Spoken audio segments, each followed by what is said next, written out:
2019 deh.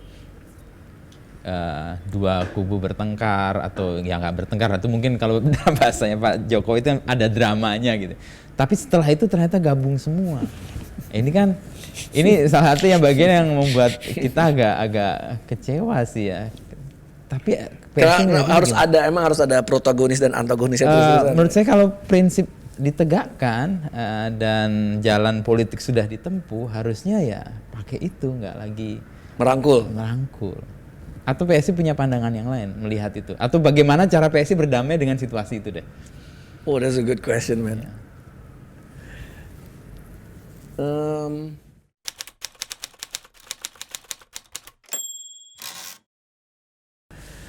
Gimana nih, kabar sehat? Oh, udah mulai nih kita nih? Mulai. Ya. Sehat, bahagia. Weh, mantap ini.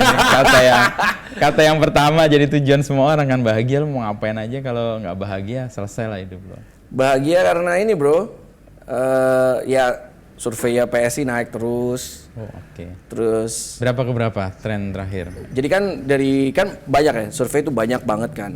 Tapi semuanya tandanya semua naik terus. Nggak ada yang stagnan, nggak ada yang turun gitu. Dan ini kan semua berkat kerja keras kita semua ya, baik itu dari DPP, DPW, DPD sampai ke alek-alek kita juga emang kerjanya mati-matian gitu buat masyarakat gitu. Alek tuh? Anggota legislatif. Oh, okay. Kita kan punya 72 kan kursi di DPRD. Dan mereka ya nunjukin banget gitu bahwa memang aleknya PSI sama alek yang lain ya beda lah. Mereka benar-benar kerja gitu buat masyarakat gitu kan. Kayak investasi untuk next pemilu ya. Ya kemarin kan kita udah mereview ya ke challenges kita yang seperti tadi kita ngobrol ya. Oh, kita memang kuat banget di social media, semuanya oke gitu. Ternyata kekurangan kita di struktur kan. Makanya dari selesai 2019 ke 2020 ketika Sis Grace ngasih baton kepemimpinan ini ya tugas kita sekarang infrastruktur dikuatin. Jadi ya jalan terus gitu. Kayak 2020 sama Isyana udah jalan berapa titik waktu itu ya. Sampai 23 kabupaten kota. Habis itu berhenti dulu Desember. Tanggal 20-an, 20 Desember, 17 hari sembuh, begitu sembuh, ya pengen selesaiin sampai sebulan langsung hajar lagi. Sekarang udah tur Jawa Tengah, Jawa Timur sudah kelar. Sekarang Jawa Barat. Oke. Jawa Timur kemarin 2 minggu lalu gue ke Trenggalek. Ada foto gue. Gue lihat, buset ini kayak putra daerah ini. Posternya banyak banget. Itu bagian dari strategi yang lo masuk ke struktur di bawah itu. Ya sekarang kita meningkatkan militansinya struktur sih. Struktur harus ngerasa bahwa perjuangan ini dimulainya dari sekarang. Kalau mereka mau menang di 2024, kalau kita mau menang di 2024, perjuangan kita sekarang. Karena ya kita faktanya ya PSI kan bukan partai yang punya banyak uang gitu. Kita aja masih pakai urunan masyarakat kan. Jadi the only way ya kerjanya harus kerja dari sekarang. Karena hampir semua ngomong gitu. Pak Jokowi terakhir kali saya ketemu ngomong bahwa kalau mau menang ya harus capek, siap capek, siap belusukan dan yang lainnya gitu. Dan ternyata ya it works kan. Begitu kita keliling Indonesia, semua kader kita gerak, ya alhamdulillah bro. Alhamdulillah. Makanya kalau bilang bahagia sekarang bahagia gitu. Udah capek belum tapi? Jujur aja sih belum ya bro ya. Karena dulu kan kita bertahun-tahun juga ngeband juga bro, sama aja. Ya. Setahun kan bisa keliling Indonesia gitu. Saya kan waktu itu sama DJ udah 15 tahun ya. 15 tahun kan keliling Indonesia. 2002 sampai 2017 kan. 15 tahun berarti. 15 tahun. Lu keliling terus gitu. Jadi kalau dibilang capek sih to be honest sama sekali enggak gitu. Mungkin kalau dibilang jadi punya banyak tanggung jawab iya gitu. Tapi kan enaknya jadi ketua umum kan you can manage your time ya. Ya lo bisa manage time. Jadi gue mencoba untuk keep everything balance, apalagi with family gitu dan yang lainnya. Gitu. Apa yang membedakan kerja lo sebagai musisi 15 tahun sama ini 4 tahun ya, tahun keempat lo di PSI? Toh kelilingnya juga sama aja kan ke daerah-daerahnya. Apa yang membedakan? Yang bedanya gini bro, kalau misalnya dulu di Niji kan, lo nyampe set, misalnya lo di pesawat, kita kan selalu ngambil pesawat paling pagi ya, pesawat paling pagi, sampai darat. Masuk ke mobil, terus ke hotel, terus gue tidur. Iya kan, gue istirahat, tidur, nonton, main game gitu kan. Itu persiapan manggung terus sorenya. Jam 6 pasti personal assistant-nya datang, udah bawa makan. Jadi hidupnya terpola banget kan, makan. Habis itu jam 9 manggung, wah. Habis itu jam 11-an udah di kamar lagi, terus besok pagi ngejar first flight lagi kemana, kota apa gitu kan. Kalau sekarang nyampe manggung terus. Bedanya itu, Bos. Ketemu orang, pidato, ketemu ini UMKM pidato. Jadi basically sehari itu bisa manggung 5, 6, 7 kali gitu. Di satu tempat? Ya di satu kota kan, kan kita ke UMKM, nanti ada Kopdarwil, ada pelantikan gitu kan. Jadi ya biasanya kalau dulu di Niji kan bisa telepon-teleponan sama istri gitu kan, kalau misalnya udah sampai kamar. Sekarang gitu. Enggak. Mungkin full pakai buat waktunya. Mungkin cuma bisa ngabarin ke Nik sih, tapi begitu malam baru telepon-teleponan. Itu aja sih yang bedain sih. Tapi sebetulnya waktu gue pertama kali jadi ketua umum, apa yang gue pelajari selama jadi CEO-nya Kincir dan ISPL, ya kan, itu ya yang gue coba terapin ke sini gitu. Leadership-nya, managing people-nya itu sih. Jadi ya yang lebih kerasa sih kalau boleh jujur, pengalaman gue di perusahaan yang gue bawa ke sini, bukan pengalaman waktu ngeband gitu sih. Oke, ya. Jadi pengalaman lo di perusahaan, di Kincir yang tadi lo nyebutkan ada leadership, lalu memanage people dan sebagainya. Ada yang beda nggak ngelola orang di politik dengan orang yang di public sector yang ya profit lah atau gitu? Yang beda adalah satu, tiap Senin pagi nggak mikirin profit and loss ya. Oke. Itu mengembirakan dong ya. Iya dong kan, nggak bahagia juga. Punya target kan. Oke. Kalau sekarang kan lebih mikirin bagaimana survei naik, elektabilitas naik, keterkenalan naik, ya kan. Itu satu. Kedua yang membedakan adalah managing people-nya. Kalau biasanya itu kan based on ini HR kita kan, lihat gitu kinerjanya KPI lalu apa, dibuat gitu, KPI-nya dan yang lainnya. Sekarang sih tetap ada KPI ya, kita punya struktur KPI yang jelas gitu kan, struktur dan yang lainnya. Tapi kalau gue perhatiin sebetulnya kalau managing people-nya itu adalah waktu gue pertama kali jadi ketua umum ya banyak lah yang deketin, banyak yang mau jatuhin orang yang ini, banyak yang mau jatuhin orang itu. But at the end of the day semuanya yang gue perhatiin adalah kinerja. Misalnya ada A sama B yang lagi dispute, yang paling gampang lihat yang mana yang paling benar-benar kinerjanya, kinerja mati-matian buat partai gitu. Karena kemungkinan besar yang ngomongin belum tentu lebih baik daripada yang diomongin kan. Ya, jadi ya itu yang gue lihat gitu. Jadi kalau kinerjanya udah oke gini-gini ya pasti kita support mereka yang kinerjanya paling bagus gitu. Mau itu dia diomongin kayak dihujat kayak diapain gitu. Kalau kinerjanya bagus ya udahlah. Kita akan tetap mendukung orang kinerjanya yang paling bagus. Itu fairness juga ya diterapkan di partai juga ya. Bukan kayak like and dislike atau lo suka orang tertentu ya udahlah ini itu enggak. Itu yang gue pelajarin dari Isyana, dari Bro Raja Juli Antoni, dari Sis Grace gitu, bahwa lo kalau denger apapun lo jangan terima bulut-bulut gitu. Lo harus lihat dulu nih apa sih sebenarnya yang terjadi di struktur kita misalnya di daerah tertentu gitu. Kenapa kok yang dispute mulu? Ya kita harus cari tahu dulu semuanya kan. Stakeholdernya yang tadi Stakeholdernya, terus habis itu background historinya seperti apa gitu. Kalau semuanya ternyata memang kita harus dukung mereka yang support kita dari nol, ya kita harus dukung support dari nol gitu. Jadi lucunya di partai ini enggak yang I'm trying to be honest ya bro ya. Kagak ada tuh bro yang kayak tusuk-tusukan, sikut-sikutan gitu. Kita sih ngerasa bersyukur banget DPP sendiri tuh kuatnya setengah mati gitu. Kita lagi kompak-kompaknya gitu. Jadi kalau misalnya ada ribut-ribut, ya kita selalu ngeliatnya dari sisi 2024 ya deh gitu. Ngeliat ke depan ya. Ngeliat ke depannya. Gitu. Dan posisi tren yang lagi menaik ini terus dijaga untuk membuat 2024 tuh punya hasil yang oke. Aduh itu sih, gue sih setiap hari cuma mikirin itu bro. Cuma mikirin itu. Lo kan sering nyebut kalau di politik jangan pakai emosi ya. Iya. Jangan baper lah gitu ya. Tadi 2 kasus pun lo menunjukkan bahwa lo jangan mudah terpengaruh, lihat dulu dan sebagainya.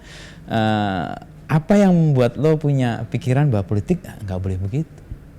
Ya politik memang nggak boleh baper. Menurut gue karena kalau lo menunjukkan kebaperan lo, ya itu menunjukkan juga bahwa ya mungkin strategi juga untuk mengambil simpati orang kali ya. Tapi kalau kita melodramatik gitu iya, ya. kalau pakai Sinetron drama, lah, ya, sinetron kayak. gitu. Oke. Karena waktu itu gue inget terakhir kali Pak Jokowi juga ngomong seperti itu. Ya negara kita tuh politiknya ya kayak sinetron, memang harus ada drama-dramanya gitu. Tapi kalau misalnya gue sebagai ketua umum ya nggak bisa berubah baperan gitu. Ketika orang menghujat, menulis sesuatu, terus ada yang mau mengancam, mau bunuh dan lain-lain, you cannot see it. Kita nggak bisa ngeliatnya dari, waduh, harus dibawa perasaan. Karena begitu dibawa perasaan, pasti cara kita ngelihat dan ngejudge semuanya jadi pasti nggak apa ya, ya pasti jadi buyar gitu. Kalau kita ngeliatnya nggak pakai emosi dan kita sudah punya goal yang besar di depan, ya pasti the only way caranya semua pakai logika.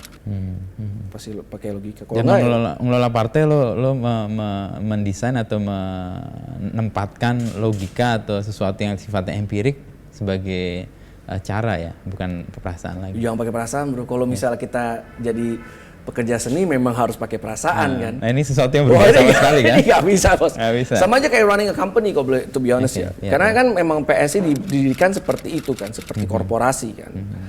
Bagaimana kita otonom banget gitu. Misalnya contohnya pengurus-pengurus kita di seluruh Indonesia itu kan kita berikan 100% power, creativity untuk mereka membangun sesuai dengan apa yang mereka mau di setiap daerah. Contoh yang paling simpel misalnya kemarin waktu pilkada gitu kan. Kalau misalnya kita mau memberikan rekomendasi atau mendukung seorang calon kepemimpin daerah, itu kan tidak pernah dari DPP ke bawah, tapi selalu dari bawah ke atas. Okay. Misalnya dari DPD mau mendukung si A, ya udah, ya kita dengerin kenapa si A gini-gini, ya udah kita kasih recommendation. Sejauh itu tadi secara logika masuk, empiriknya Ya, dapat, logika bukan masuk, perasaan ya. strategically bagus, habis itu juga ke depannya kalau dia menang gimana, gimana kita bisa dari kemenangan itu bisa membesarkan PSI, dan habis itu juga lihat dari DNA-nya dia, apakah dia jangan sampai dia pernah kena kasus korupsi atau jangan pernah sampai ada kasus-kasus intoleransi gitu kan. Yang jadi misi dan yang diperjuangkan oleh PSI itu ya. Iya. Dua itu. Tetap DNA yang kita build dari dulu. Gitu. Tadi gue masuk ke ruangan lo, ini sesuatu yang agak beda. Lalu ada musik Bali, ya. Cuman kurang ada dupanya aja. Itu kayak ritual harian lo dengan itu lo pengen apa? Atau dapat apa? Harus mulai hari dengan happy, harus mulai hari dengan ketenangan. Terus habis itu kayak kita kan bangun jam 6 pagi. Kalau saya lagi nggak olahraga berarti jam 6 pagi itu biasanya saya pasang musik Bali. Terus di rumah juga? Di rumah juga. Oke. Di rumah. Terus bedanya kalau di rumah ada dupa, di sini nggak ada dupa. Nanti pasti dimarahin sama yang lain gitu. Bau banget di ruangan lo, bau dupa gitu kan. Tapi nunggu lagi. Kalau di rumah gua ada dupanya gitu kan.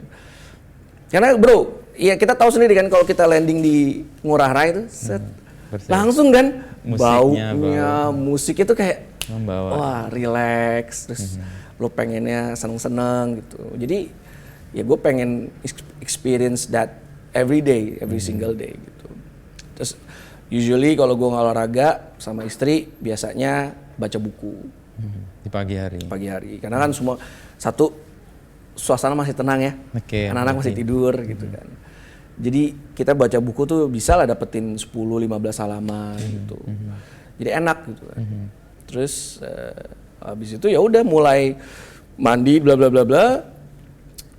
Terus pas di jalan baru tuh nelfon Isyana, nelfonin semuanya, ditelepon lah. Gimana hari ini, gimana KPI-nya dan yang lainnya. Bedanya tadi ya, kalau perusahaan tiap Senin ada report dari revenue, kalau ini survei aja ya. Pokoknya kalau sekarang kayak lihat survei, habis itu kalau tiap Senin pagi itu kalau dulu kan ya PNL, KPI lainnya kan. Terus lihat cash flow gimana gitu. Cuman kalau sekarang kan lebih kayak tiba-tiba ada kader kita dilaporin, waduh itu juga, waduh itu lebih deg-degan juga kan. Jadi beda banget.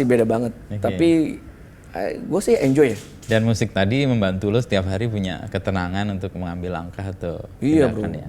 Karena banyak sekali gue baca tentang orang-orang sukses di luar negeri juga, mereka punya cara mereka sendiri. Gitu. Ada yang meditasi lah, ada yang mandi pakai air dingin lah, ada yang langsung treadmill 15 menit, yang power gitu lah. Gue harus nemuin cara gue sendiri kan. Dan cara gue adalah membuat gue merasa bahwa gue lagi di Bali. Ada memori apa di Bali yang membuat lo bro, merasa Bali bahwa itu surga, men. Oke. Aduh, saya kan pernah lah ya ke keliling dunia gitu ya. Tapi nggak ada yang bro yang seindah Bali, men. Kalau menurut gue ya. Gitu. Dan memori itu lo ingin hidupkan setiap hari untuk menghadapi persoalan menghadapi dunia. Menghadapi dunia.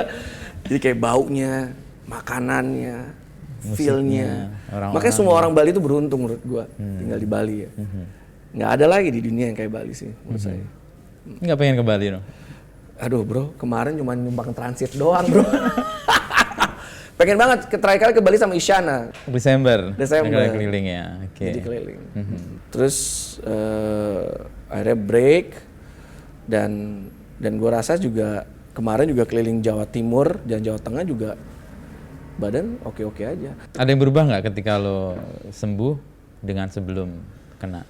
Emang ada long effect, cuman gue nggak boleh kalah dengan long effect itu karena punya tanggung jawab besar menangin PSI di 2024 kan. Kalau gue mengalah dengan perasaan itu dan ketakutan itu, we're wasting our time. Sekarangnya udah Maret 2021, entar lagi April. Tiba-tiba nggak kerasa besok udah 2023. Iya. Tiba-tiba udah pemilu lagi, iya kan. Jadi nggak boleh kalah bro. Lo kan sesuatu lompatan yang menurut gua agak nggak terduga tuh. Main di musisi 15 tahun. Dan nggak terduga lagi juga lo jadi pendiri di Kincir gitu ya. Lalu setelah lo di Niji lalu di Kincir tiba-tiba balik ke sesuatu yang kita nggak duga lagi. Apa yang membuat lo atau garis apa yang bisa kita pahami? Oh ini satu line ini digiring sebenarnya mungkin kita nggak paham aja. Menurut gue satu line di guanya adalah kecintaan gue sama Indonesia sih. Okay. Karena it was sudah ditanam sama kedua orang tua gue, apalagi almarhum bokap gue kan. Okay. Wartawan ya bokap. Wartawan juga kan. Dan setiap hari itu kan ya kita selalu ngomongin tentang Indonesia, Amerika, Singapura, Jepang, New Zealand karena dia waktu dia jadi wartawan dia keliling Indonesia, keliling dunia lah, ya kan. Dan itu yang kayaknya dari kecil udah ketanam gitu bahwa Indonesia tuh memang harus we have to dedicate ourselves untuk Indonesia suatu hari nanti gitu. Nah dulu gue cerita aja bro ya, dulu bokap gue tuh saking nasionalisnya nih, setiap kali 17 Agustus atau bulan Agustus ya, dia itu kalau ngangkat telepon atau nelfon orang, the first word yang dia ucapkan adalah merdeka. Merdeka! Dari kecil bro, lu bayangin gue dari kecil ngeliatin bokap gue telepon-telepon sama temennya, merdeka, merdeka! Yang Agustus gitu. Tuh ya? Karena bokap gue lahir kan tahun 35 bro. I see, ya, zaman pergerakan. Iya, ini saksi mata kan, dia saksi mata gitu. Terus habis itu ya akhirnya kan nyantol ya ke gue kan. Nah baru gue kenal dengan musik, dia juga yang nge-push gue untuk menjadi musisi. Sebelumnya dia nge-push gue jadi fotografer men. Karena bokap juga fotografer. Iya, dia kan jurnalis, fotografer perang kan. Nah, terus ya mungkin gue rasa waktu itu gue sempat hobi fotografi, ternyata mentok bro, mentoknya di biaya. Karena kan lo jadi fotografer mahal men, iya kan. Setiap tahun kan upgrade lensa lah, software and everything kan. Jadi kayaknya, waduh ini kayaknya gue nggak kuat nih ngejarnya nih.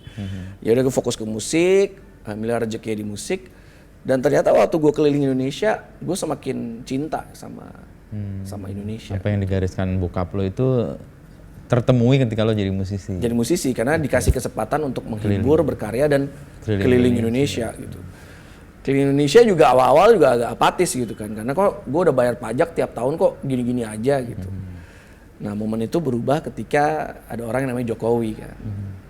Pak Jokowi menginspirasi kita anak muda bahwa demokrasi itu membuka luas setiap manusia di Indonesia untuk berpartisipasi dalam proses perbaikan Indonesia. Mau itu di dalam sistem atau mau itu di luar sistem. Mungkin waktu itu gue di Niji ya di luar sistem.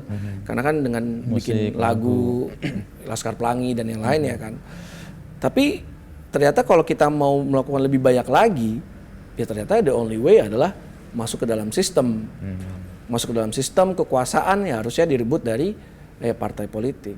Kekuasaannya untuk apa? Kekuasaan untuk ya masyarakat, agar masyarakat bisa sejahtera dan yang lainnya gitu. Walaupun itu sangat normatif gitu kan. Tapi yang itu kan kalau kita ngomongin normatif banget. Tapi kalau secara filosofis ya lebih dalam lagi bahwa proses bahwa gua harus mendedikasikan diri gua ke Indonesia itu sudah dimulai dari kecil. Tetapi memang jalannya aja yang beda-beda, mulai dari musisi, entrepreneur. Karena waktu gua bikin membesarkan ekosistem e-sport itu juga ide besarnya adalah kita Indonesia. Bagaimana bikin atlet e-sport Indonesia menang di turnamen internasional dan membawa bendera merah putih dan menyanyikan lagu Indonesia Raya di turnamen internasional gitu. Nah begitu udah di politik ya ini udah lebih dalam lagi kan, lebih deep lagi gitu. Itu sih bro. Jadi makanya nggak pernah ada yang kenapa lo bilang apa garis besar ya? Garis besar ternyata kecintaan Indonesia. Merdeka kata bokap. Kata bokap gue merdeka bro. Jangan-jangan bokap lo kader partai sebelah. Tapi bokap gue memang pecinta Soekarno. Oke. Ya di era itu semua orang lahir tahun itu pasti Soekarnois ya. Dia bekerja di istana sempet, deket dengan keluarga Cendana juga, tapi juga seorang yang pecinta Soekarno, gitu. Die hardnya Soekarno. Emang agak beda sih Soekarnois dengan partai itu emang beda. Tapi lucunya bro, bokap gue adalah seorang Soekarno, Pak De gue pendiri Golkar. Jadi tiba-tiba anaknya jadi ketua umum PSI, jadi kan ya, tapi semua garis besarnya adalah Indonesia. Iya kan. Artinya bukan tiba-tiba ya lo muncul di partai dan beraktivitas di politik ini ya, karena kalau lihat dari sejarah bokap lo, Pak De lo dan sebagainya itu ya. Udah di-build kayaknya dari awal sih. Nah tadi kalau lo nyebut persen kan Jokowi nih yang jadi pijakan lo, kemudian ngelihat bisa nih orang menjadi sesuatu, berperan di dalam atau di luar sistem. Seperti contoh yang kita lihat kan Jokowi itu muncul, ini orang siapa yang nggak muncul? Apa inspirasi yang lo dapat dari sosok itu selain yang tadi kita lihat? Sehingga lo bilang, ini politik nih kayaknya. Ya satu yang di PSI percaya adalah bahwa politik itu adalah alat ya. Iya kan? Alat untuk kebaikan kalau digunakan oleh orang-orang baik. Jadi alhamdulillah waktu itu orang baiknya adalah Pak Jokowi. Iya kan? Waktu itu, sekarang? Sekarang iya dong, masih lah bro. Gila. Terus abis itu kedua yang kalau yang gue perhatiin lagi adalah bagaimana Pak Jokowi itu punya kesamaan dengan diri gue, yaitu kerja keras. Itu juga sesuatu yang sudah di-build sama keluarga gue gitu. Kalau bro, waktu itu bokap gue wartawan, ya kan. Dan di saat itu untuk dia bisa make ends meet atau dia bisa mewujudkan mimpinya, contohnya dengan membesarkan rumah, membuild rumah bisa lebih nyaman buat anak-anaknya. Gue saksi mata sendiri bahwa dia harus punya side hustle gitu, harus bekerja sampingan yang lain untuk bisa nambah-nambah kan. Tapi intinya adalah dia pekerja keras gitu, dan itu dia dan nyokap gue juga menunjukkan seperti itu. Kalau lo mau, suatu saat nyokap gue pernah ngomong gini, jadi waktu gue lagi makan berdua, makan enak lah di restoran. Nyokap gue cuma ngomong gini, Giring mau kan setiap hari makan enak? Ya mau lah bu, ya harus kerja keras. Gitu. Dan dia ngomongnya seperti itu. Gitu. Jadi kata-kata kerja keras itu sudah di-build sama keluarga saya gitu. Dan ternyata itu yang gue lihat juga di Jokowi gitu. Ingat gak waktu Pak Jokowi di awal-awal ketika dia jadi gubernur, ketika dia jadi presiden, kayaknya dia adalah presiden yang sangat bekerja keras gitu ya, benar-benar keliling Indonesia dan membangun Indonesia dengan kerja kerasnya gitu. Dan saya yakin Pak Jokowi juga kerja keras mati-matian gitu supaya bagaimana Indonesia bisa bertahan dan bisa melewati cobaan besar ini.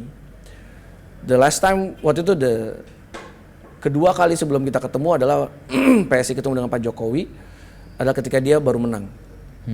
Yang periode kedua. Terus kita diundang, PSI diundang. Nanti akan ada fotonya di atas tuh.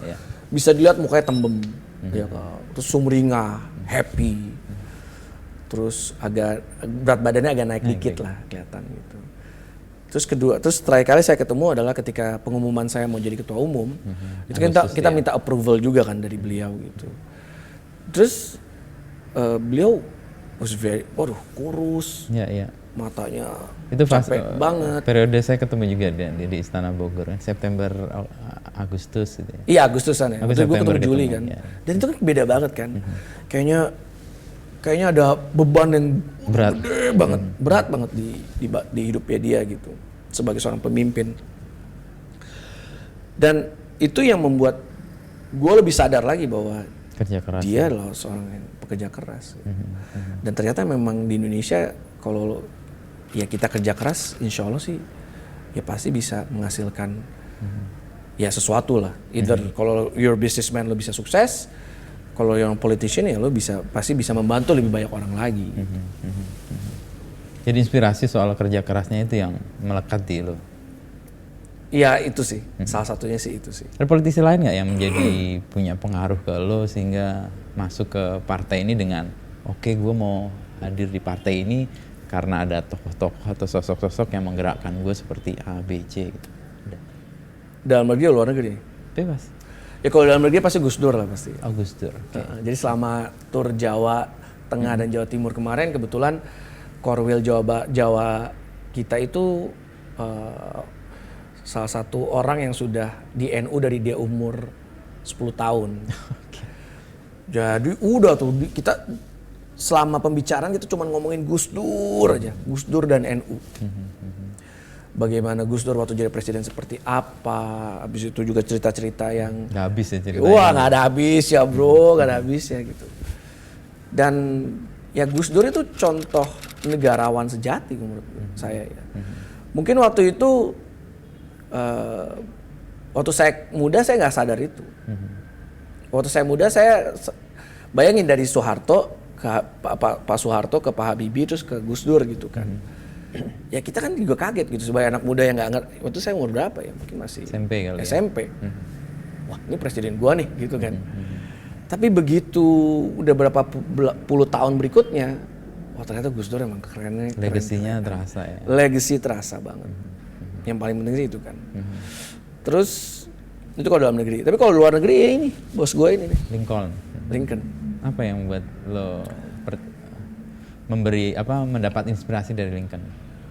Bahwa seorang pemimpin selain pekerja keras, dia harus punya hati dan empati yang besar. Gitu. Karena waktu dari kecil Lincoln itu dan almarhum bapaknya gitu ya waktu dia kecil. Bapaknya waktu itu kan masih hidup ya waktu dia remaja. Nyokapnya yang waktu itu pergi duluan kan. Ya bokapnya dari awal juga udah ngomong bahwa dia nggak suka sama perbudakan. Dan waktu kecil ketika dia lagi ke pasar, Lincoln lagi ke pasar, ya dia saksi mata sendiri ada yang perbudakan. Orang African datang diculik mungkin ya dari benua Afrika, dibawa di kapal dijejer kayak nggak manusiawi banget.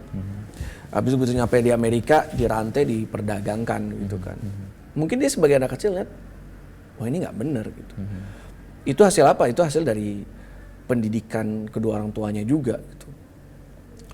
Mungkin hal itu yang terpatri nempel dari Lincoln waktu kecil. Sampai akhirnya begitu dia jadi pengacara dan yang lainnya dan isu-isu tentang emansipasi itu lagi naik, dia tahu bahwa ini adalah core perjuangannya dia. Ini value ini legacy yang mau dia perjuangin gitu. Dan akhirnya waktu dia lebih berani lagi ngomongin tentang pokoknya kalau gue jadi presiden, pokoknya perbudakan akan gue hapus gitu. Ternyata banyak sekali orang Amerika waktu itu, baik itu Republikan atau Demokrat yang sadar bahwa ya itu emang salah. Gitu. Cuman orang nggak mau ngomongin aja. Dia yang berani ngomongin gitu bahwa perbudakan itu harus dihapusin. Dan lucunya adalah zaman dulu yang pro penghapusan perbudakan adalah Republikan, sedangkan Demokrat adalah orang yang pro dengan perbudakan karena memang orang Demokrat banyak sekali punya bisnis di Amerika bagian selatan kan. Dan dia berjuang mati-matian begitu dia jadi presiden. Satu hal yang sampai dia kepilih 2 kali itu doang tuh yang dia harus perjuangkan walaupun harus perang saudara. Gitu. Ya itu sih bro. Bahwa seorang pemimpin harus punya hati dan empati yang besar untuk memimpin sebuah bangsa dan negara. Dan segala resikonya tadi ya. dengan segala resiko yang harus diambil.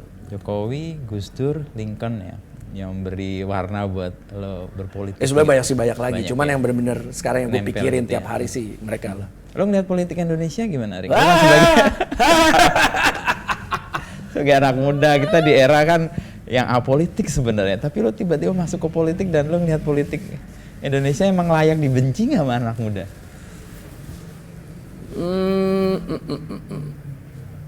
Menurut lo logis nggak anak-anak muda tuh sebel sama politisi sama politik?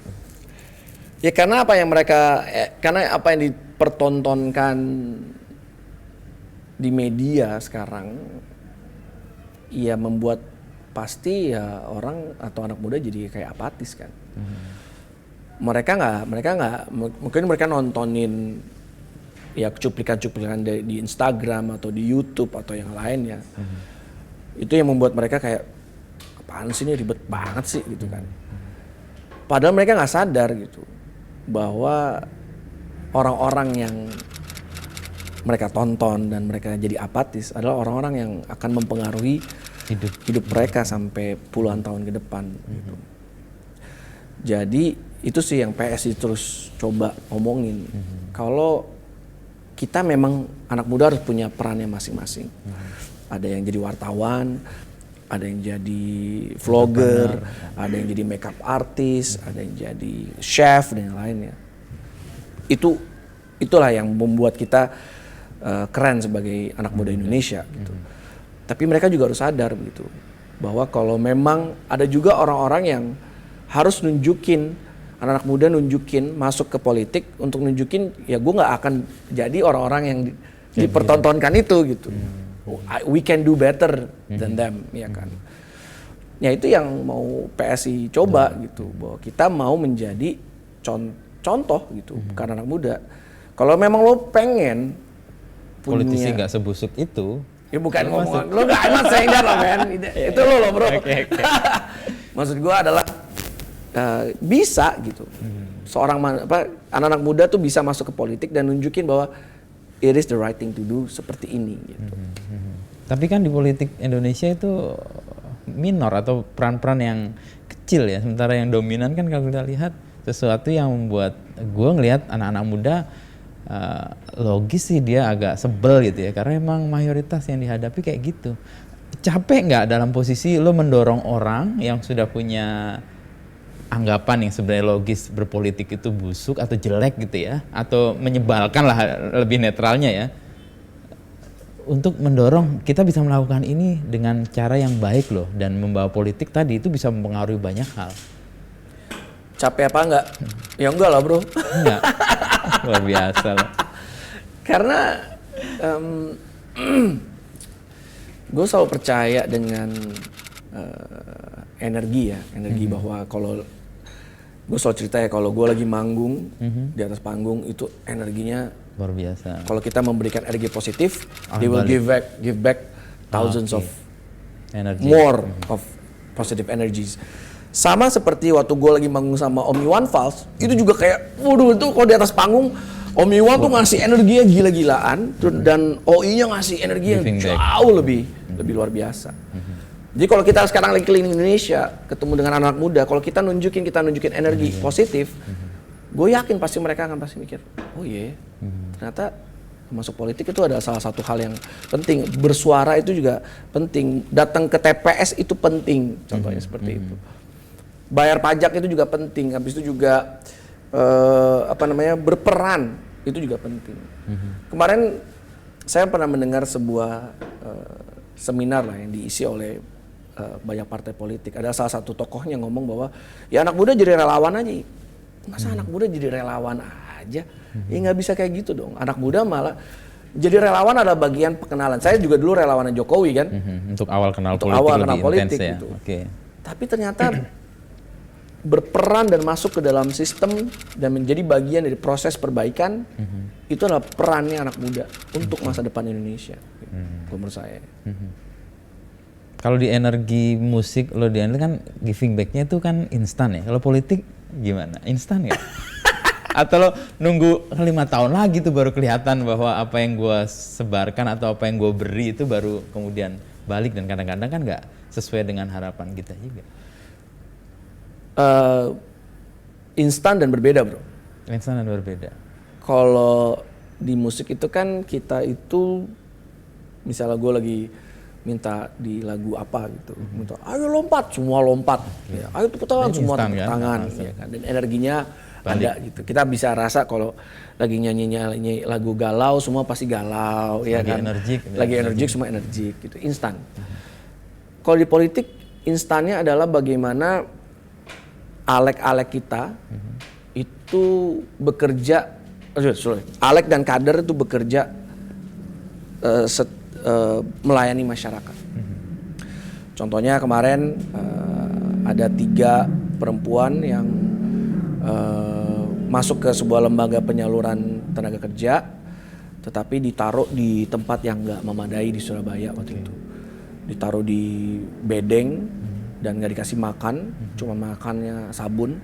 Dan itu yang menyelamatkan mereka adalah alek kita di Surabaya, namanya Cucu. Terus ada di Manado, alek kita namanya Sis Jurani. Itu kayaknya sekarang udah 5 bulan nggak pernah ngambil gajinya katanya. Karena gajinya selalu dibagikan ke masyarakat untuk selama pandemi. Dan kemarin ada banjir Manado juga kan. Terus kita lihat juga kayak salah satu kader kita terbaik kita juga ketua DPW NTT yang juga seorang dokter selalu memberikan pelayanan dokter gratis gitu. Jadi instannya adalah bangganya melihat semua kader-kader PSI benar-benar melayani masyarakat dan berdampak ke dan itu masyarakat yang langsung. Itu sih yang gue rasa bedanya itu. Kalau dalam posisi yang pengukuran untuk pemilu, lo ngerasa terlalu lama nggak untuk melihat dampak anti energi baliknya itu? Kalau pemilu 5 tahun sekali nih, ya survei oke lah kelihatan bahwa ada tren gitu. Tapi kan the end of the day ya pemilu itu yang pas pemilihan.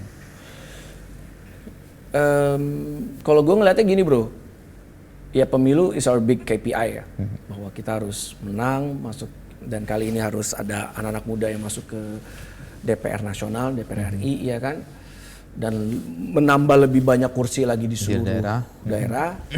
Itu kan big KPI-nya. Tapi kalau misal kita ngomongin tentang apakah terlalu lama, justru menurut gue dari sekarang sih. Ini kan disebut tadi ya. Iya, ini kan melatih mental dan juga melatih kesiapan bahwa kita itu nggak mau menjadi partai yang dibilang cuma datang pas pemilu aja gitu. Itu menyakitkan sih emang. Buat partai, buat masyarakat juga ya. Kita mau jadi partai yang mau Sepanjang itu pemilunya kapan kek, mau 10 tahun sekali kek, kita harus hadir dan kerja untuk masyarakat gitu. Dan satu hal yang harus, yang dari awal ya, yang sekarang lewat sekolah kader. Sekarang kan Isyana kan jadi kepala sekolah, sekolah kadernya PSI kan. Mental yang kita build adalah bukan mental menjadi pejabat. Karena ya gue saksi mata lah gitu, kalau ketemu pejabat kan yang ya barang dibawain, habis itu handphone dipegangin gitu kan. Zamannya dulu ya waktu di mau masuk ya. mobil dibukain. Iya gitu kan. Sedangkan mentalnya politician yang mau masuk ke eksekutif kayak mau ke legislatif, mentalnya harus public servant. Iya kan? Pelayan masyarakat. Bukan pejabat. Itu sih yang sekarang lagi di PSI terus kita gaungin gitu. Jadi akhirnya orang masuk PSI itu karena memang kita mencari orang-orang yang mau mendedikasikan hidupnya buat masyarakat. Dengan harapan mendedikasikan hidup ke masyarakat kan harusnya hidupnya udah selesai ya. Atau setidaknya dia tidak punya persoalan dengan hal-hal yang basic dari hidupnya. Mudah nggak cari kader-kader kayak gitu? Lucunya malah sekarang anak-anak muda makin banyak gitu yang. Makin banyak? Ya contohnya yang paling simpel kan ala kita di DPRD DKI Jakarta seperti William itu kan selesai kuliah kan dia langsung, kalau lo nanti 10-15 tahun lagi CV-nya udah keren banget tuh. First jobnya dia adalah anggota DPRD, iya kan? Mana ada gitu yang first jobnya anggota DPRD. Karena sekarang semakin banyak orang-orang yang mau hidup untuk mendedikasikan kepada masyarakat gitu. Setelah Jokowi ya. Kan Jokowi itu inspire a lot of anak muda kan. Dan yang gue perhatiin juga ya bro ya, anak-anak muda itu kan hidupnya currency-nya kan experience kan. Iya, betul. Iya kan. Makanya mereka Mencoba ini, iya itu, kan. iya. Kalau liburan coba ke Jepang. Terus habis itu kalau makan cobain makanan-makanan terbaru yang ada di ojol, iya kan. Terus semua diposting. Experience gitu. Dan ada banyak orang-orang yang experience-nya pengen menunjukkan bahwa they are dedicating their life to the nation gitu. Dan pertumbuhan kader-kader atau orang-orang kayak gitu cukup banyak ya? Ya alhamdulillah kita kalau di PSI sih di setiap daerah udah semakin banyak. Tumbuh ya? Semakin banyak, alhamdulillah bro. Itu kabar gembira dong sebenarnya itu. Ya, artinya membuat kita punya harapan yang tadi lo sebutkan di awal bahwa perubahan bisa dilakukan di luar dan di dalam, dan kalau di dalam ternyata ini bisa mengubah sistem banyak nih kalau bisa banyak anak muda yang masuk. Tapi kalau lo lihat cibiran orang-orang muda itu ke partai, lo menanggapinya gimana? Ya santai lah bro. Santai, tadi nggak demokrasi men, Okay. iya kan? Ya lagi pula yang cibir cuman ya paling cuma berapa ratus dibandingin kita punya berapa juta anak muda kan, ya nggak sebanding lah menurut gua. Dan kebanyakan juga kalau dilihat akunnya juga ternyata buzzer juga kan, jadi no problem at all.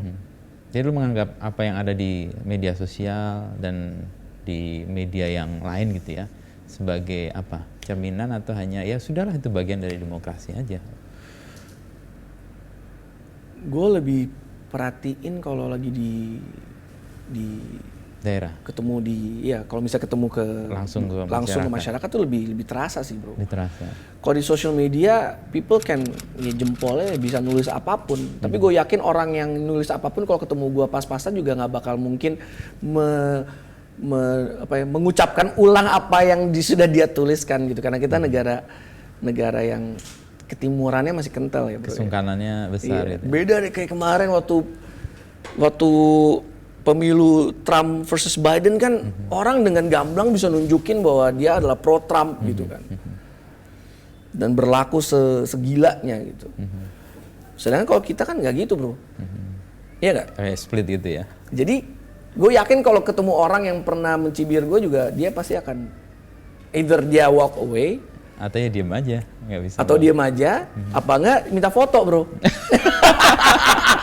Melakukan hal yang sama sekali berbeda gitu ya. kan. Kalau gue sih ngerasanya kayak gitu ya. Karena nggak apa ya.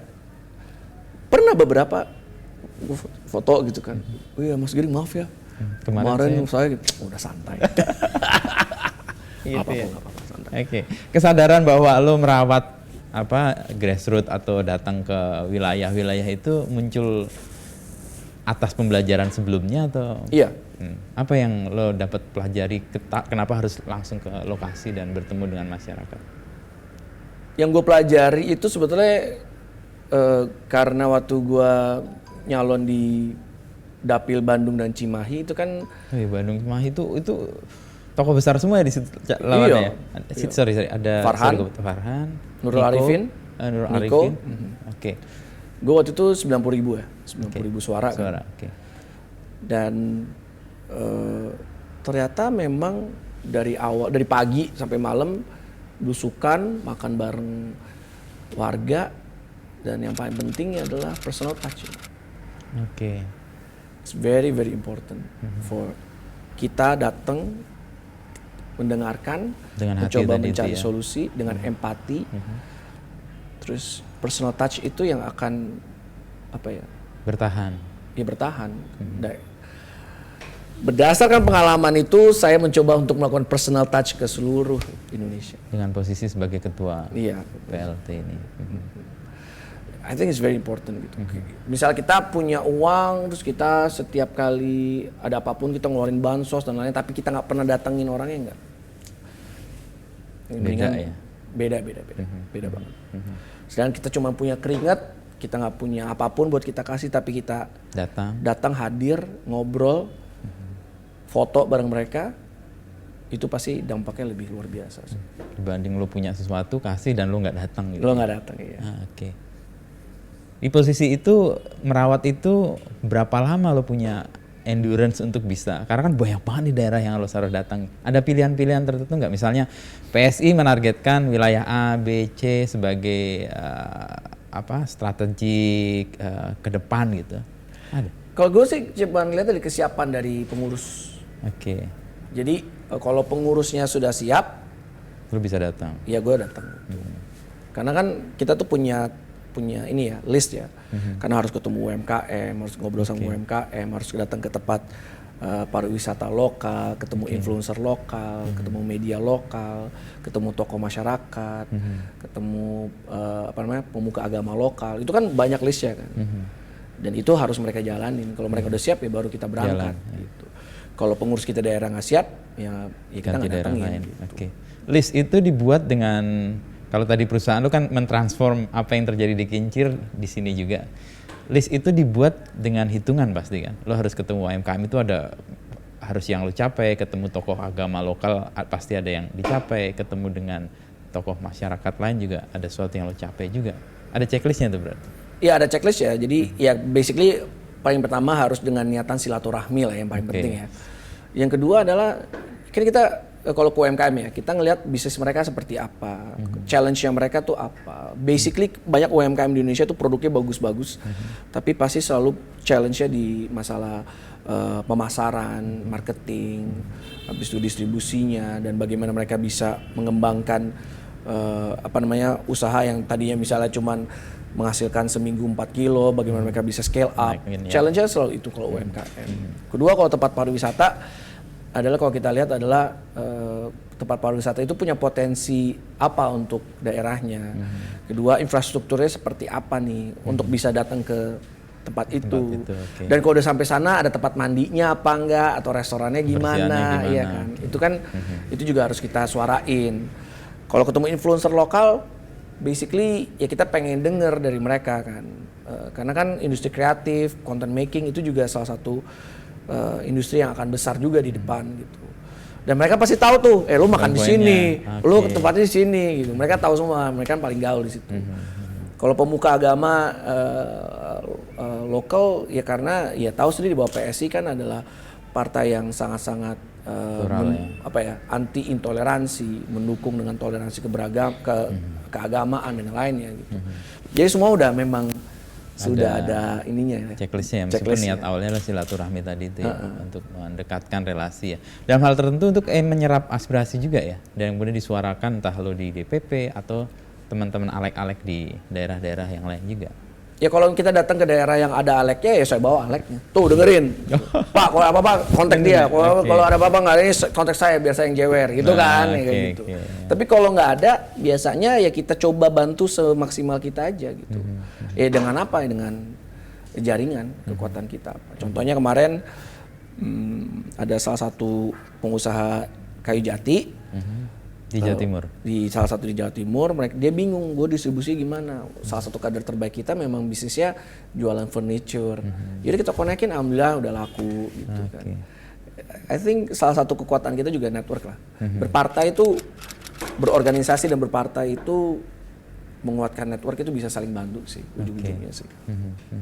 Nah posisi itu kena nih ya dalam situasi di mana lu bisa menjadi di level pusat ya, sementara yang di daerah lu bisa tadi lo, nih kalau ada apa-apa nih orang-orang ini sekaligus gitu. Kan memperkenalkan mereka supaya dekat dengan masyarakatnya. Iya. Seru juga loh. Satu pertanyaan yang gue selalu bertanya, sebenarnya ada jawaban yang aneh-aneh ini sekalian konfirmasi. Partai itu dapat biaya dari mana sih? Nah kalau kita itu ya gue nggak tahu ya partai yang lain ya. Ya kalau partai lain kan ya lo tahu lah. Ya. Tapi sih deh, gimana membiayai dirinya apalagi harus kesana kemari. Contoh gini, pas tur tur yang gue lakukan ini, yang mulai dari tahun ini, itu kita dapat dari urunan. Urunan alek-alek atau? Bukan, ada yang dari alek-alek. Kalau yang tahun lalu iya dari alek-alek sama pengurus. Cuman kalau yang tahun ini kita dapat urunan juga. Ada yang donasi simpatisannya PSI gitu. Makanya kita berusaha seminim mungkin gitu traveling partinya bro. Karena costly ya? Karena costly. Kalau bisa cuman saya, sama 1 anggota DPP, sama 2 lagi tim media, udah. Efisien banget ya. Se-efisien mungkin pokoknya. Karena duitnya nggak ada bro, jadi lo harus efisien mungkin. Ya, mungkin kalau partai lain kan rombongannya bisa segambreng gitu kan. Ya, kita nggak ada duit ya bro. Ya, you have to be honest gitu. Ya nggak ada duit, ya duitnya harus kita spirit-spiritnya sampai bisa jalan sampai tahun 2022 akhir gitu. Oke. Ya mungkin kelebihannya gue kalau misalnya dulu di company kan lo jadi bisa ngitung kan. Pokoknya gue tinggal ngomong sama Sis Mayang, pokoknya budget cuma segini ya, pokoknya gini-gini, hotel coba usahain yang gini-gini gitu. Terus ya sisanya ya kita urunan sama pengurus daerah gitu. Oke. Gitu. Support dari daerah sekaligus sama yang donasi-donasi tadi ya. Untuk donatur itu ada ikatan nggak? Atau karena memang simpatisan aja mereka kepada PSI? Pokoknya mereka cuma mau kita itu kerjanya bener aja lah. Karena banyak donatur kita adalah orang-orang yang basically juga mensupport banyak partai juga kan. Oke. Tapi they always said that, ya kayak apa? I'm not saying they always said ya, correct me.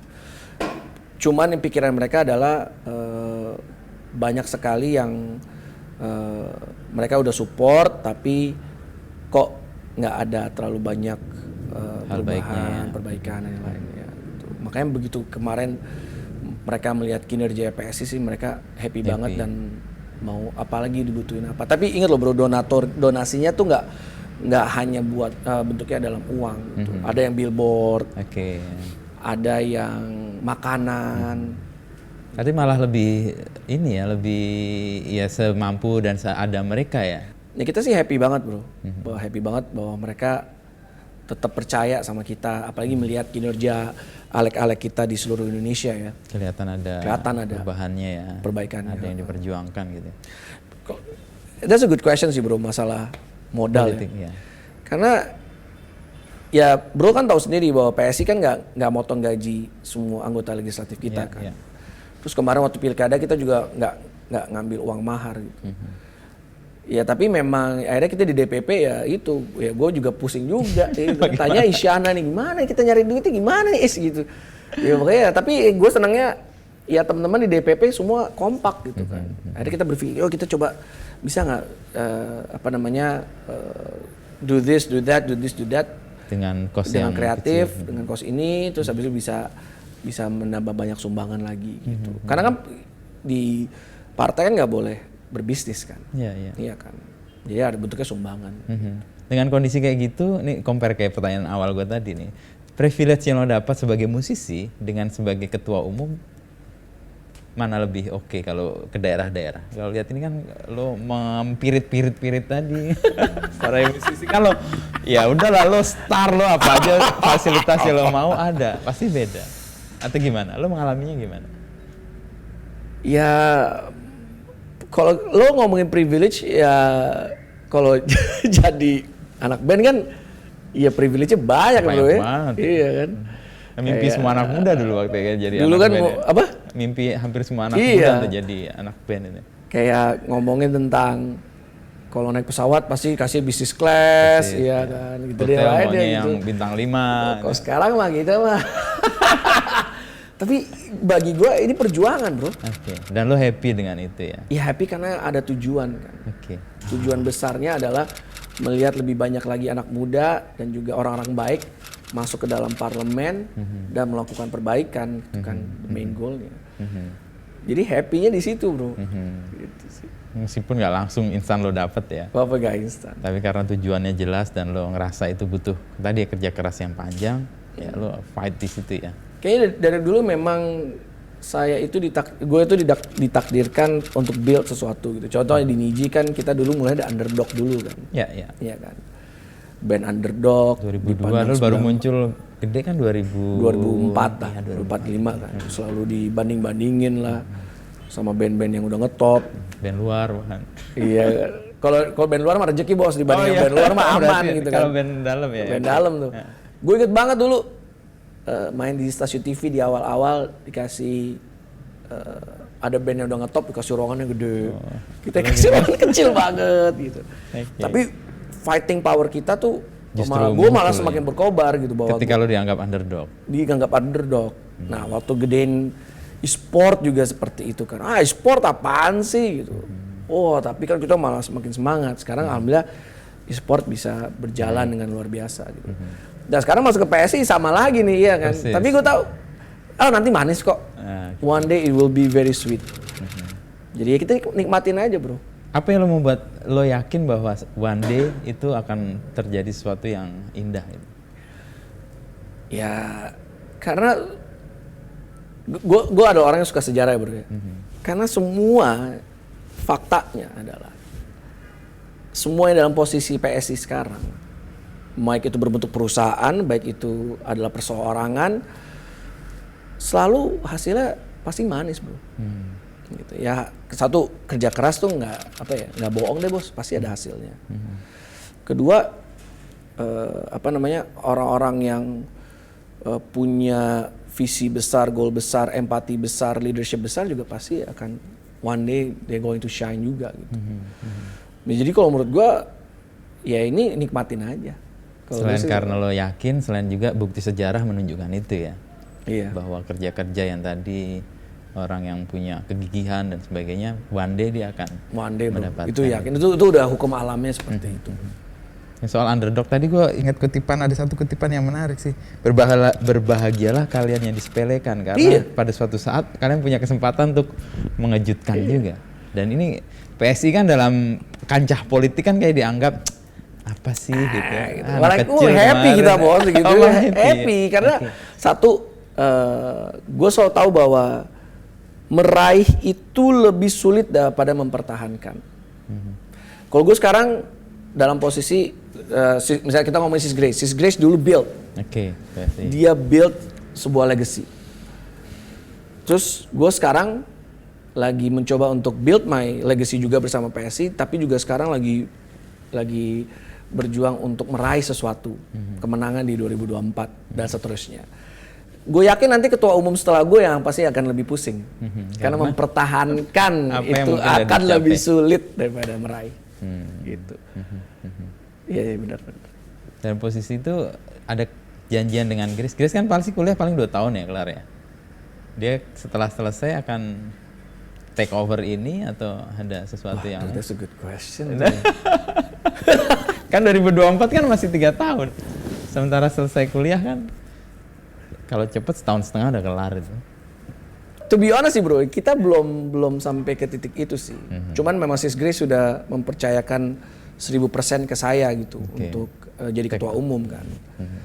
Tapi yang jelas Sis Grace setelah S2 pasti dia akan berjuang bersama-sama kita lagi.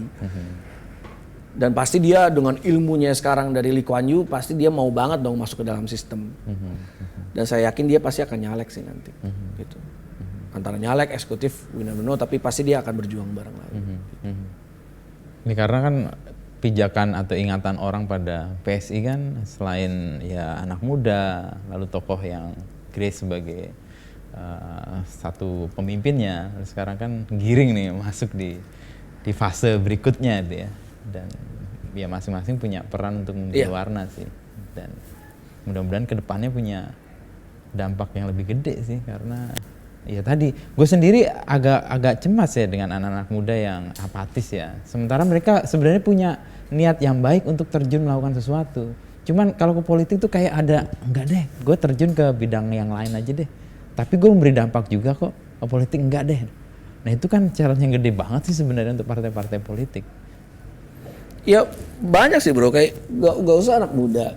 Banyak musisi yang menurut gue juga punya potensi untuk bisa berperan di dalam sistem juga mereka memilih nggak mau gitu. Karena kan mereka taunya bahwa mungkin ya mereka taunya dengar-dengar wah partai kan begini, nanti kan kalau masuk begini gitu kan. Nah itu yang gue nggak gue harus menjelaskan bahwa itu nggak ada gitu di PSI. Gitu. PSI itu kerjanya tuh super tim. Saya tuh tahu peran saya apa, kekuatan saya apa, kelemahan saya apa. Saya tahu gitu kekuatan Isyana apa, kelemahan Isyana apa.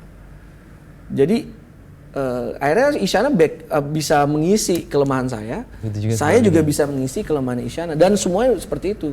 Raja Juli Antoni tahu, kita tahu Bro Jan tuh pinternya luar biasa, semangatnya luar biasa. Tapi kelemahannya apa kita juga tahu kelemahannya apa, makanya kita mencoba untuk saling mengisi gitu. That's why di DPP sekarang itu ya super timnya tuh kerasa banget dan semuanya punya goal yang sama. Ya 2024 masuk dan selesai abis 2024 ke 2029 itu challenge-nya pasti akan jauh lebih rumit lagi. Kita pasti punya anggota DPRD lebih banyak, kita pasti punya anggota DPR RI. Nah itu bro, itu menurut gua ketua umum berikutnya yang pasti lebih pusing daripada saya sih. Ya. Kalau soal kepusingan nih di PSI nih ya, sekarang kan punya ikon yang kuat ya, pendukung Jokowi, dan Jokowi punya peran-peran yang cukup serius di negeri ini dan relasi PSI dengan Jokowi juga bagus. Tapi ada beberapa hal yang membuat orang kemudian agak sedikit entah kecewa atau apa sama apa yang dilakukan oleh pemerintah ini. Gitu. Oke. Dan itu wajar karena pasti ada kompromi di dalamnya. Yang paling nyata adalah waktu 2019 deh. Dua kubu bertengkar atau yang nggak bertengkar, itu mungkin kalau dalam bahasanya Pak Jokowi itu ada dramanya gitu. Tapi setelah itu ternyata gabung semua. Ini salah satu yang bagian yang membuat kita agak kecewa sih ya. Tapi harus ada protagonis dan antagonis itu. Menurut saya kalau prinsip ditegakkan dan jalan politik sudah ditempuh, harusnya ya pakai itu, nggak lagi merangkul. Atau PSI punya pandangan yang lain melihat itu? Atau bagaimana cara PSI berdamai dengan situasi itu deh? Oh, that's a good question, man.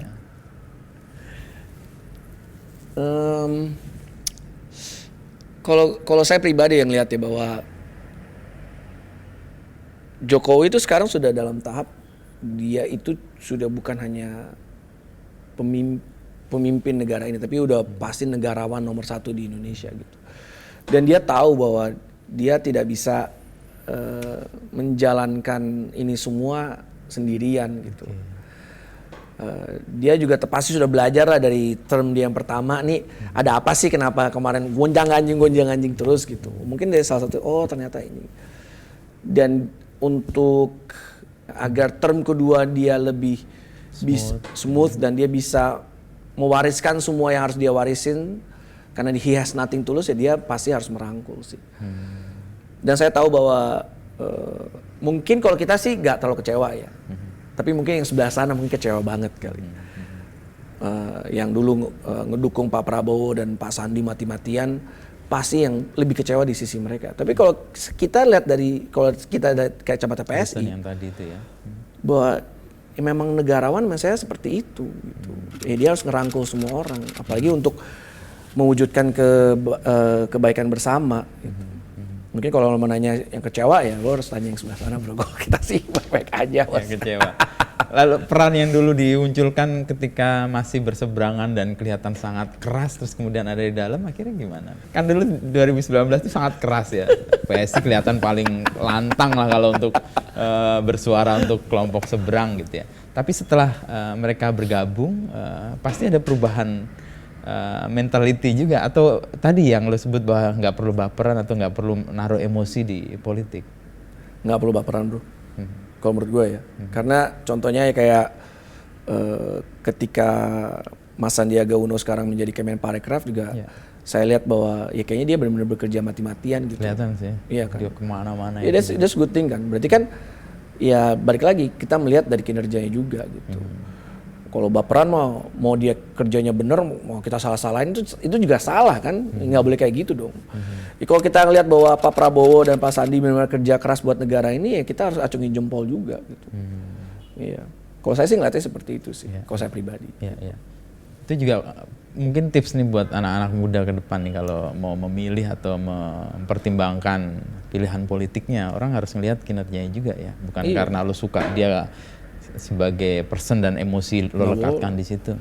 Karena di negara demokrasi, sometimes we have to agree to disagree kan. Kita nggak boleh sama terus. Dan di saat kita we agree to disagree, ya lo nggak boleh baperan juga gitu kan. Misalnya ya lo ini ya udah ya makan bareng lagi aja kali gitu kan. Iya kan. Jadi itu tuh yang kadang-kadang hilang gitu. Bahwa we agree to disagree plus baper lagi. Waduh, itu jangan dong. Iya, nggak kelar-kelar nggak kelar-kelar. Pekerjaan juga nggak selesai-selesai untuk dicapai ya. Iya. Gitu ya. Terakhir nih Ring, lo punya mimpi apa yang belum terwujud? Karena kan lo kayaknya pindah-pindah. Tadi lo udah nyebut ketua umum pasca gua itu nanti punya tanggung jawab lebih besar. Lo kayak udah berpikir pasca lo.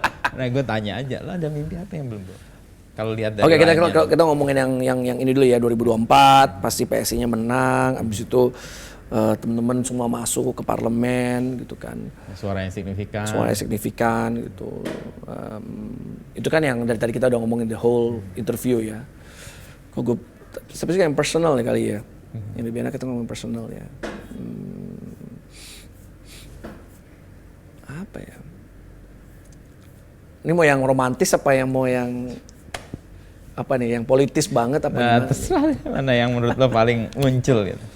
Tapi yang jelas gue masih punya mimpi one day I'm going to be statesman, negarawan dan memimpin negara ini sih. Itu tetap lah.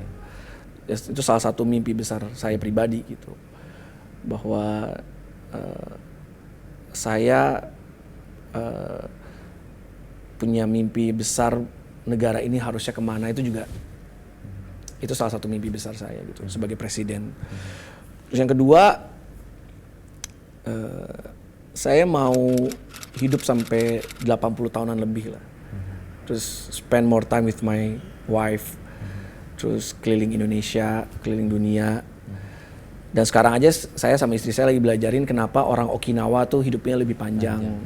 Oh ternyata dietnya, jalan paginya, makanya sekarang kita mulai jalan pagi lagi, mulai nge-reduce makanan kita gitu, karena kita pengen lihat cucu-cucu kita gitu kan. Terus kalau ketiga ya, mungkin mimpi one day pengen deh reunian sama Niji juga gitu, ya kan. Tapi ya semoga segala emosi dan lainnya bisa di-reduce, terus reunian, bikin tour dan yang lainnya. Itu bisa terjadi kalau saya nggak, kalau misal saya jadi presiden mungkin itu nggak bisa terjadi sih. Jadi untuk mewujudkan itu harus dicegah Niji jadi presiden nih. Oh jangan dong, gue harus jadi presiden dong, harus lah. Dari semua lagu nih, terakhir ke Niji nih, dari semua lagu Niji yang lo nyanyikan atau lo bangun bersama band, mana yang menurut lo paling kuat dan berdampak buat lo sendiri dan Niji sendiri?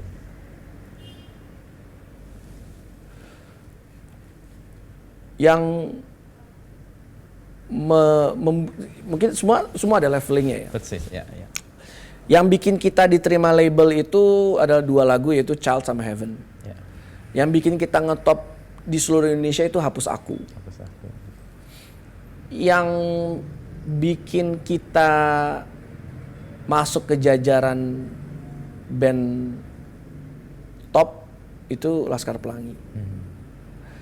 Yang membuat kita yakin bahwa kita adalah band yang kreatif banget itu pas kita ngerjain soundtracknya 5 cm sama Tenggelamnya Kapal Van der Wijk. Jadi setiap momentum tuh punya lagunya masing-masing. Tapi menurut saya yang paling dampaknya luar biasa ke saya secara personal itu Laskar Pelangi. Persis. Ya. Ceritanya panjang nih, ceritanya nggak apa-apa nih. My mom was very stressful lah ngadepin saya waktu itu lagi kena star syndrome waktu itu. Okay. Jadi belagu, terus belagu sombong tuh sama aja ya, berarti ya.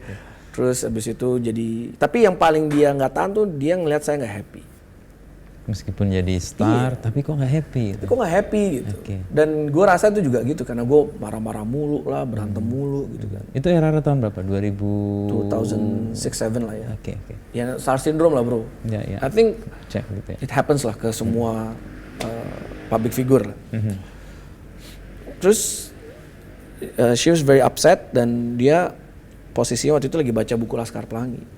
Terus pas sebelum saya pergi tour, waktu tour panjang bro, panjang banget tour. Kan kalau zaman dulu gak ada pesawat kan, jadi harus jalan darat kan. Dia masukin tuh bukunya ke tas dan pokoknya kamu harus baca ya buku ini ya. Ini anak-anak miskin, nggak punya apapun, tapi mereka bisa bersyukur dan mereka bisa mengejar mimpi-mimpinya mereka. Posisinya dulu saya masih belagu, jadi ya whatever mau gitu. Ya gitu kan. Dan waktu itu kan belum ada WhatsApp, belum ada Instagram, belum ada Mobile Legends, belum ada Free Fire, PUBG or something di handphone lo. Jadi basically udah lo ya cuman bisa ngapain nih, bengong dengerin musik. Dan tiba-tiba ada buku itu, terus gue baca kan. Gila bro. It's amazing man.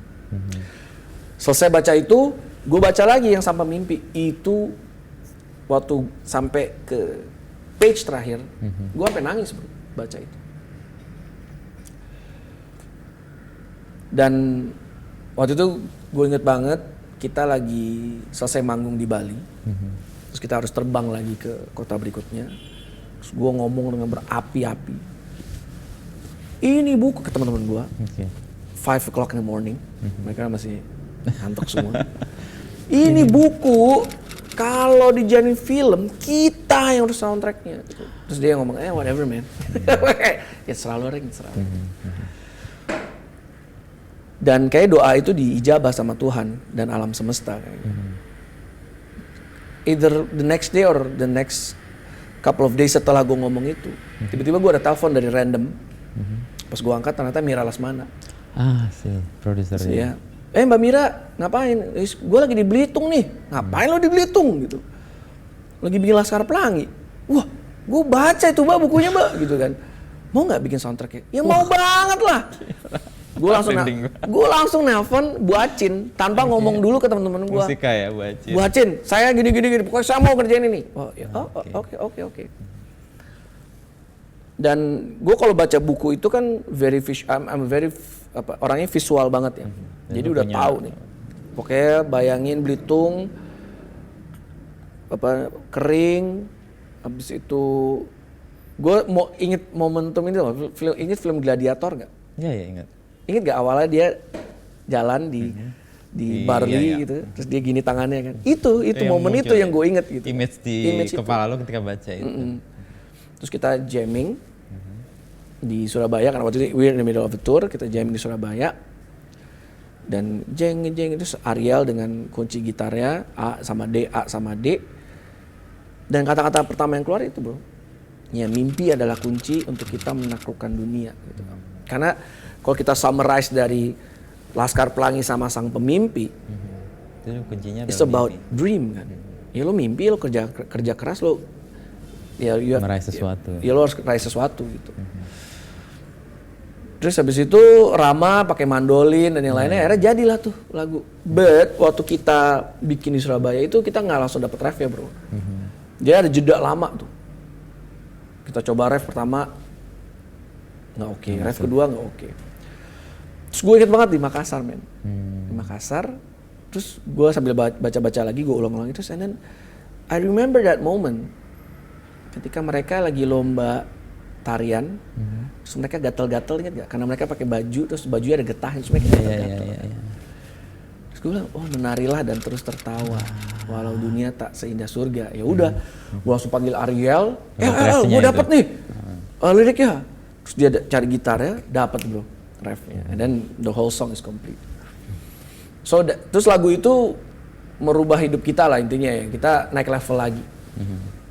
Kita menang award dan yang lainnya kan. Tapi ada satu bro yang menurut gue the best award yang kita dapat.